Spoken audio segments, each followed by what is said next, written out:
আমার এক্সপ্রেশন দেখে নিশ্চয়ই বুঝতে পারছেন আমার হাতের যে রেসিপিটা সেটা খেতে কতটা লোভনীয় হয়েছে।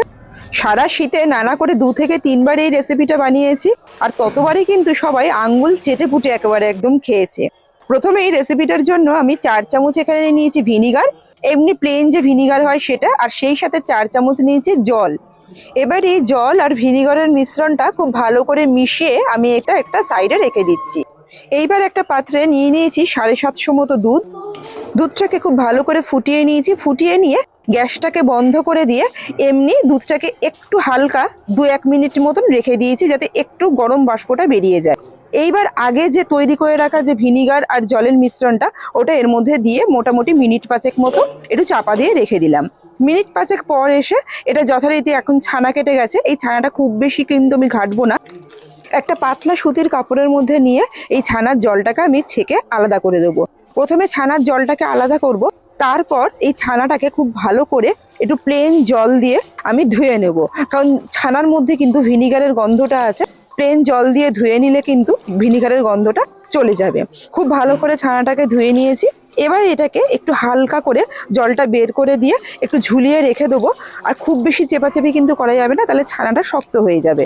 ছানার জলটা খুব ভালো করে সুন্দর করে ঝরে গেছে, মোটামুটি 10 মিনিট মতো একটু ঝুলিয়ে রাখলেই কিন্তু ছানার জলটা ঝরে যাবে।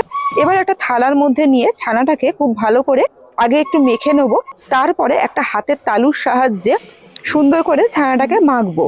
মাখতে মাখতে কিন্তু ছানাটা একদম নরম হয়ে আসবে। ছানাটা মাখা হয়ে গেলে হাত আর থালা থেকে কিন্তু আপনা আপনি ছানাটা ছেড়ে চলে আসবে। তখনই বুঝে নিতে হবে যে ছানাটা কিন্তু মাখা হয়ে গেছে আর একদম নরম সফট হয়ে গেছে। এবার এটাকে সাইডে আমি রেখে দিচ্ছি। এইবার একটা ফ্রাইং প্যানের মধ্যে নিয়ে নিয়েছি 1 কাপ মতো দুধ।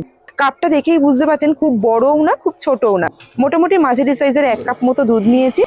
দুধটা ফুটে আসলেই এর মধ্যে দিয়ে দেবো 30 গ্রাম মতো বাজারে যে কিনতে পাওয়া যায় নর্মালি যে গুঁড়ো দুধগুলো, সেই গুঁড়ো দুধ। গুঁড়ো দুধ এখানে দিয়েছি 30 গ্রাম মতো। গুঁড়ো দুধটাকে একটা হ্যান্ড উইক্সের সাহায্যে খুব ভালো করে দুধের সাথে মিশিয়ে নিচ্ছি। আর এটা মেশাতে মেশাতে একটু হালকা ঘন হয়ে আসবে। ঘন হয়ে আসলেই কিন্তু এর মধ্যে দিয়ে দেবো আগে থেকে যে তৈরি করে রাখা ছানাটা, সেই ছানাটা এর মধ্যে দিয়ে দেবো। ছানাটাকে খুব ভালো করে এবার দুধের সাথে মিশিয়ে দিতে হবে। মেশাতে মেশাতে প্রথমে কিন্তু একটা ঘন ক্রিমি টেক্সচার চলে আসবে। আর এই ছানাটা আর গুঁড়ো দুধটা দিয়ে দেওয়ার পর গ্যাসের ফ্লেমটা একদম মিডিয়ামে রাখতে হবে, আর অনর্গল কিন্তু এই খুন্তিটাকে চালিয়ে যেতে হবে। লক্ষ্য রাখতে হবে যেন কোনো রকম ভাবে এটা নিচ থেকে ধরে না যায়। ধরা গন্ধ ছাড়লে কিন্তু খেতে একদমই ভালো লাগবে না। এটা নাড়তে নাড়তে একদম ঘন হয়ে আসলে এবার এর মধ্যে দিয়েছি একটু খেজুরের রস, যে গুড়টা হয় সেই রসগুড়। রসগুড় দেওয়ার জন্য গন্ধটা খুব ভালো ছাড়ে। এতক্ষণে দেখে হয়তো অনেকেই বুঝতে পেরে গেছে যে এটা মাখা সন্দেশের রেসিপি। যদি গুড় দেওয়া হয় তাহলে নতুন গুড়ের মাখা সন্দেশ হবে, আর নইলে চিনি দিয়ে করলে নর্মালি যে আমরা মাখা সন্দেশগুলো এমনি অন্য সময়তে পাই বছরে, সেই ধরনেরই মাখা সন্দেশ রেসিপি। এটা খেতে কিন্তু দুর্দান্ত হয়, আর নতুন গুড় দিয়ে করলে গন্ধতে কিন্তু চারিদিক একদম ছড়িয়ে যাবে। আর যখন নাকি আমরা পিঠেপুলি করি তার নারকেলের যে পুর হয় বিভিন্ন, সেই পুরের মধ্যেও কিন্তু এই ধরনের মাখা সন্দেশ দিলে পুরের যে টেস্টটা সেটা অনেকাংশে বেড়ে যায়। এবার এটাকে নামিয়ে নেবো। আর মাখা সন্দেশ কিন্তু নামিয়ে নিয়ে সঙ্গে সঙ্গে পরিবেশন করলে একটু নরম লাগে। এটাকে একটু রেখে দিয়ে মোটামুটি 15 থেকে 20 মিনিট বাদে খেলে কিন্তু একদম দোকানের থেকে যে আনা নাকি বাড়িতে তৈরি করা বোঝাই যাবে না।